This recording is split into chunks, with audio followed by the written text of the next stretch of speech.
Hi everyone, welcome to my channel and welcome back. I'm Jeannie and I'm back with another Sea and Designer Dips flavor of the month. This is the Tempest Tide bundle, which is the April flavor of the month. If you're a fan of jewel tone colors, definitely take a look at this bundle. And if you're not familiar with Sea and Designer Dips flavor of the month, they create curated bundles for the month, and for the month that the colors are in the bundle, they're 50% off, whether you buy one or a few or the whole collection. All the colors are 50% off, and it's a mixture of existing mainline colors as well as new colors that were made especially for the bundle. And I say this all the time, but I love the bundles because they take the guesswork out of doing manis, because you know they're all going to coordinate together. So really all you have to do is just pick which finger you want to wear what color and kind of coordinate that. But as far as the colors in the bundle, they always just go together so beautifully. So here are the colors swatched out. I am just swooning over it. Just look at how gorgeous these are. From these solids, I just love like the dark teal and the dark purple, and then these glitters. I mean, just amazing. Jumping straight into this mani, I'm going to be using my Sea and Designer Dips dip liquid, starting with my dip base, which is my glue that my dip powder is going to adhere to. So I'm starting with my solid colors first. The first one is Mistborn. This is a new color that was created for the collection. So it is a solid, there is no shimmer to it, and it's like a muted lilac gray color. Although I'll say it's probably like more of a gray with a lilac undertone. On me, after I do 3 total layers of it, it looks very gray, but it does have that very slight purple undertone to it, but I think you can see it more in person than you can in this video. For my first layer, I'm pouring over my dip powder, and that's just because the jars are so full, I can't really dip into them, so I'm using my Chaos Gemerald to catch the excess dip powder. So I poured over, tapped off the excess powder, and now I'm using my precision tool to clean up around my cuticle area and sidewalls. So you can see in the first layer, it's very sheer, it's a little bit patchy, but that's not the fault of the dip liquids or the dip powders. So I am wearing a layer of peel base, and depending on the peel base you're using and the liquids you're using, sometimes they don't play as nicely together. So for this peel base that I'm wearing, it's making my first layer of dip base dry too fast, like faster than I can get the dip powder on. So that's, that's normal. That happens sometimes. And so I'm really aware of that. But I'll do multiple layers anyway. And you'll see with the second layer, you won't even be able to tell that it was a little patchy in the first layer. But if you want to prevent that, if you want to do less layers, after your peel base dries, you can just apply a layer of dip base and let the air dry. Don't pour any dip powder onto the dip base, just let it completely dry. And then you can go in with your layer of dip base and then pour in or dip whatever you want to do with your dip powder. And so you won't have to worry about that because you already have that fast drying layer of dip base that you applied first before you actually went into dip. After my first layer completely dried, I dusted off the excess powder, so now I'm going in with layer 2. So I'm applying a thin, even layer of dip base to the entire nail. For the spots that I missed with the first layer, I want to make sure that I'm getting that covered, so I'm taking my time, making sure my entire nail is covered. And then I also did pour the rest of my jar into my Chaos Gemerald, so I'm just going to go ahead and dip into my Gemerald rather than dipping into the jar. So after I have that dip base on, I go ahead and dip into the powder. I do that a couple times just to make sure that dip base is fully absorbed. And then I'm going to tap off the excess powder, and then I'm going to use my precision tool to clean up around my cuticle area and sidewalls. I want to make sure I don't have any product on my skin because that could cause lifting. So you can see with the second layer that I have full opacity now. You can't see my free edge anymore, and you wouldn't be able to tell that my first layer was a little bit sheer and patchy. So really good coverage of this dip powder. So I'm going to continue on, and my pinky is my problem nail. I always have a hard time getting the other side of my pinky for whatever reason. So I like to turn my hand around like this just to make it easier to make sure that I have my entire nail covered, because I want to make sure that any spots that I missed with my first layer, I get it with the second layer. So I go ahead and apply that dip base and then start dipping into the powder. I like to do it a couple times just to make sure that the dip base is fully absorbed. You don't have to. You can just do it once and just wait for it to dry. But like I like it to look matte. Like when it looks wet, that means like all the dip powder was absorbed into that dip base and there's excess dip base. So it's just easier to do it that way just to make it dry faster. and then I'm going to dust off the excess powder, and then I'm actually going to do 3 layers of this dip powder. Typically, I like to do 2 dips of color and 1 dip in clear, but if I'm being completely honest, I was being super lazy and I didn't feel like getting up and grabbing my jar of clear dip powder. So I decided to just go ahead and do a 3rd layer of that color. And the reason is usually I like to do 3 total layers because I like that strength. I feel like that's my sweet spot of 3 layers because it makes my nails thick enough to where they're not going to crack, but it's not so thick that they're super bulky. I mean, obviously, it's going to depend on the dip powder I use. Some are thicker, some are thinner, depending on like what it's made with. Like thermals are going to be a little bit thicker. There are some dip powders that are super thin where I can do like 4 to 5 layers and it's still super thin. But generally, for the CN Designer Dip solids, I'm good with 3 layers, whether that's 2 of color and 1 in clear or 3 of the color. And so I will do a little bit of buffing on top, but it's not going to impact the color. So I'm not going to get patchiness or anything like that. And that's another reason why I like to use clear dip powder on top of my color rather than 3 dips of color, is because sometimes if you buff on top of your color without that clear protection, your color can get like a little patchy, a little spotty, but I don't have the issue with this color. So that's why I just went ahead and did the 3 layers.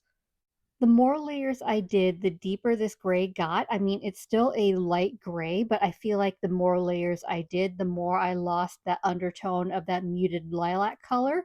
But I still love it anyway. Like gray is my second favorite color. So I'm going ahead, I'm dusting off the excess powder. And then I decided, even though the next color I'm using is a solid as well, I'm going to go ahead and activate these nails because the next color is a darker color and I don't want to accidentally stain these light gray nails with that darker pigment. So I'm going to go ahead and apply a generous amount of activator to these nails. They're going to go ahead and cure and harden while I continue on with the dipping process so that when I'm ready to file and buff, I can at least start with these while the other nails are hardening from the activator. The next color I'm going to be using is Aubergine, and this one is an existing mainline color. This was released last year. I believe the collection was called maybe Autumn Gemstone or something like that. It's my favorite fall collection just because the colors in there are just so gorgeous. They're just like beautiful gemstone colors. So I was really excited to see this color come up again because I love any excuse to use it. So this is going to go on my middle finger only, and the same as the Mistborn, I'm going to do 3 total layers of this as well.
I went ahead and activated my middle finger as well because I'm moving on to the glitters next, and I don't want a glitter to contaminate my solid nails. And glitters will not stick to a activated nail, which is why I always like to activate solids before I move on to the glitters. So this glitter I'm using is Stormy Skies, and it is such a beautiful fine glitter mixture. Because it's such a fine glitter, it's really easy to use, and it's like a mixture of like silver, aqua blue, and purple fine glitter. So it's just really beautiful the way the colors pop. And I looked it up, and this is actually an existing mainline color, which I'm starting to wonder why I don't already have this because it is so beautiful. You can't really see it here because the fine glitters are mixed with the clear acrylic powder. But once I dust off, and especially once I get that second layer of dip base on, you'll really start to see those glitters pop. But right now, you just kind of see like that dust of the clear acrylic powder. So it doesn't look like much. But believe me, the coverage is better than what you see. But of course, I'm going to do a second layer because I didn't get full coverage with the first layer because of the peel base. And if I wanted fuller coverage with the glitter, it would have been better for me to lay my finger flat in the glitter rather than pouring over. I'm only going to do 2 layers of the glitter because glitters can get bulky super quick. So I want to make sure that I don't make my nails super bulky, as well as I will be doing a third layer in clear to protect my glitters from my filing and buffing. You don't have to do it, but if you file and buff directly on top of your glitters, not only are you going to file and buff away the beautiful shine of your glitters, if they're colored glitters, you're also going to remove the color of the glitters, which doesn't look as pretty. So I highly recommend that you protect your glitters if you're going to do any filing and buffing. I'm going to use clear dip powder. So I'm using the CN Designer Dips Ultra Clear 2020 for this. You don't have to use clear dip powder. You can use gel base, gel top coat, clear builder gel, clear poly gel. You just need to protect it with something if you want to protect the integrity and colors of your glitters. Even though these are fine glitters, after I dip in, I still like to make sure that I'm pressing down to make sure all the glitters are laying flat. Because if they're sticking up a bit, even if you encapsulate them, you could still risk filing through them. So I just like to make sure that I'm pressing down. I'm lazy and I use my finger, but probably better to use like a baggie or a little finger cot because sometimes you can get like that glitter and some dip base stuck on your skin. But honestly, I just take a file and I like lightly file off anything that sticks to my skin. And lastly, I don't think I could have done a mani without using this bundle's namesake. So this is Tempest Tide, and it is such a gorgeous mixture of so many different interesting things. So it's got fine glitters, hex glitters, shards, foils. Like it just has so many interesting elements to it. And it is just so gorgeous. And different colors too. So there's the hollow silver shards, and then there's dark purple and medium teal and dark teal and hollow blue, and just like so much to it. But it is a bit of a chunkier glitter. So, I mean, I've been pouring over for the first layer anyway, but if I weren't for a chunkier glitter, I always pour over just because for my first layer, I don't want too much bulkiness. So I want more of like the finer pieces, none of the bigger pieces, and pouring over you get less of the bigger pieces. So I always do that anyway. So of course, before the dip base dries, I want to make sure that I'm pressing down, making sure that everything is laying flat.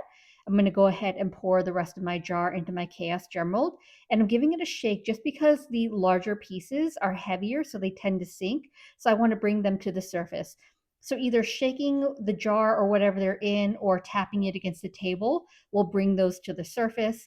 I'm going to dust off the excess powder, and then I'm going in with my second layer of dip base. So I'm making sure that I'm applying a thin, even layer of dip base. Any spots that I missed with my first layer, I'm making sure that I'm getting that covered. And then once I've got that on my nail, I'm going to pick a spot where I feel like it has the most amount of glitter. And I'm going to lay my finger flat in, and that's going to pick up those larger pieces. After this layer, I went ahead and did just a little bit of glitter placement, and that wasn't for coverage because after the second layer, I did get full coverage, but I'm picky sometimes when it comes to my glitters.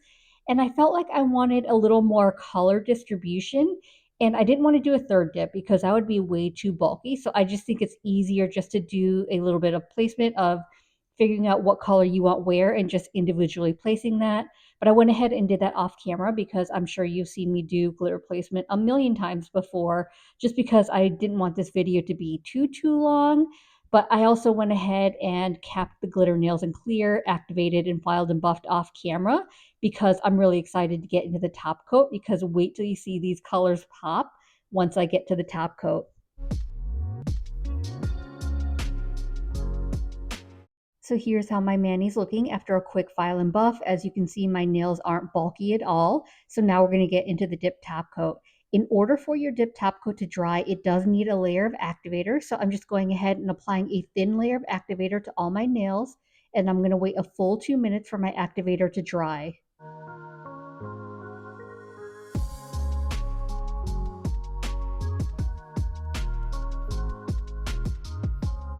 For my first layer of activator, I'm applying it in 2 to 3 swipes on each nail. I want to be fairly quick about it. After each nail, I'm wiping my brush on a lint-free wipe in case there's any excess activator. I don't want to harden my brush or contaminate my bottle of dip top coat. And then once I'm done with all 5 nails, I'll be ready to go in with my second layer of top coat. I know it's ready because the first layer will start looking a little dull and wrinkly. For the second layer, I'm going to take my time, make sure that I've got my entire nail covered, that I haven't missed any spots, and I also want to make sure to cap my free edge.